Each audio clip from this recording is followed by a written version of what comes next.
Hi friends, welcome to the channel at CS kitchen. இன்றைக்கி நம்ம என்ன பார்க்க போகிறோன்னா ஒப்பட்டு எப்படி செய்கிறதுன்னு பார்க்க போகிறோம். இல்லைனா போலி கூட சொல்லுவாங்க. அதுக்கு ஃபஸ்ட்டு நம்ம ஸ்டஃப் ரெடி பண்ணிக்கலாம். தேங்காய் ஒரு ஃபுல் மூடி தேங்காய் 6 ஏலக்காய் அரைச்சி வச்சுக்கலாம். இதுக்கு பூர்ணத்துக்கு தான் இது அரைச்சி எடுத்து வச்சுக்கலாம் ஓரமாக. அடுத்து 1/4 கிலோ கடலப்பருப்பு 1 மணி நேரம் ஊற வச்சு தண்ணி வடிகட்டி வச்சுக்கோங்க. அடுத்து அது மிக்சியில் அரைச்சிக்கலாம். சுத்தமாக ஒரு ட்ராப் கூட தண்ணி சேர்க்காமல் அரைக்கணும். அடுத்து 1/4 கிலோ வெல்லத்துக்கு 1/4 கிலோ பருப்புக்கு 1/2 கிலோ வெல்லம் எடுத்திருக்கேன். அதையும் ரெண்டும் சேர்த்து சுத்தமாக தண்ணியே சேர்க்காம அரைச்சிங்கன்னா இந்த மாதிரி பொடி பொடியாக கரைச்சிரும்.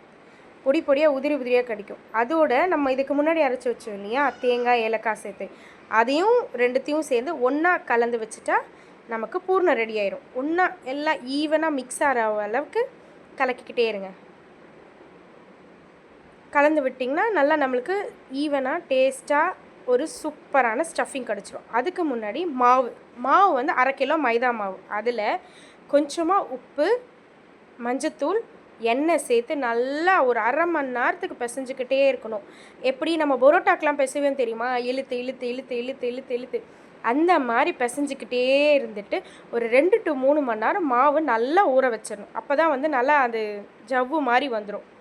ஊறினதுக்கப்புறமா நார்மலாக நம்ம சப்பாத்திக்கு எடுப்போம் இல்லையா உருண்டை, அந்த அளவு ஒரு உருண்டை எடுத்துக்கிட்டு ஒரு பாலித்தீன் பேப்பர் கவர் இருக்குது இல்லையா, அந்த கவர் மேலே வச்சுக்கோங்க. வச்சுட்டு நம்ம கையிலேயே தட்டணும். எண்ணெய் தொட்டு கையிலேயே தட்டிக்கிட்டே இருக்கணும். ஒரு சைடு தோசைக்கல் சிம்மில் வச்சுருங்க. ஸோ கொஞ்சம் தோசைக்கல் ப்ரிப்பேர் ஆகிடும் ஹீட் ஆகிட்டு. ஸோ இதை வச்சுக்கிட்டு கையிலேயே எண்ணெய் தொட்டு தட்டிக்கிட்டே இருக்கும். இதை சப்பாத்தி தேய்ப்போம் இல்லையா, அந்த கட்டை வச்சு தேய்க்கவே கூடாது. கையில் மட்டும்தான் தட்டணும். தட்டிக்கிட்டே இருந்தீங்கன்னா ஒரே ஷேப்பாக கிளிக்கூடாது. பட் ஆனால் மாவில் நடுவில் கேப்பெல்லாம் எதுவும் வரக்கூடாது. ஸோ தட்டிக்கிட்டே இருந்தீங்கன்னா ஈவன் ஒரு ரவுண்ட் ஷேப்புக்கு வந்துடும். அதுக்கப்புறமா ஒரு நார்மல் அளவு ஒரு ஸ்பூன் பூர்ணம் எடுத்து அதுக்கு மிடில் வச்சிடலாம். ஸோ மிடில் வச்சுட்டு அந்த கார்னரெல்லாம் ஒன்று சேர்க்குற மாதிரி வரணும்.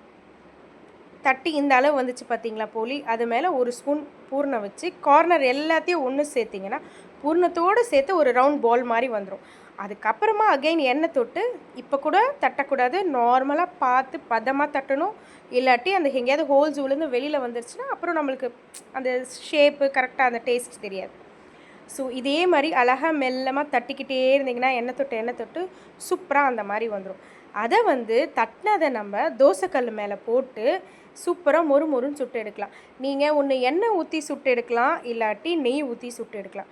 நீங்கள் சுடும்போது ஒரு கரண்டி எண்ணெய் நல்லா இந்த சைடு மறுபடியும் திருப்பி போட்டு சுற்றி ஒரு கரண்டி எண்ணெய் ஊற்றிட்டு சாப்பிடும்போது அந்த ஒப்பட்டு மேலே ஒரு ஸ்பூன் நெய்யை விட்டு அதை பிச்சு சூடாக சாப்பிட்டிங்கன்னா டேஸ்ட்டு அப்படி அமிர்தம் மாதிரி இருக்கும்.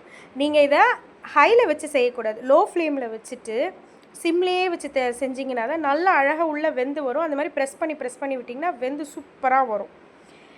இதை திருப்பி போட்டு பண்ணிவிட்டு நெய் ஊற்றி சாப்பிட்டுட்டு எப்படி இருந்ததுன்னு ட்ரை பண்ணி பார்த்துட்டு கமெண்ட்ஸில் சொல்லுங்கள். Thank you friends.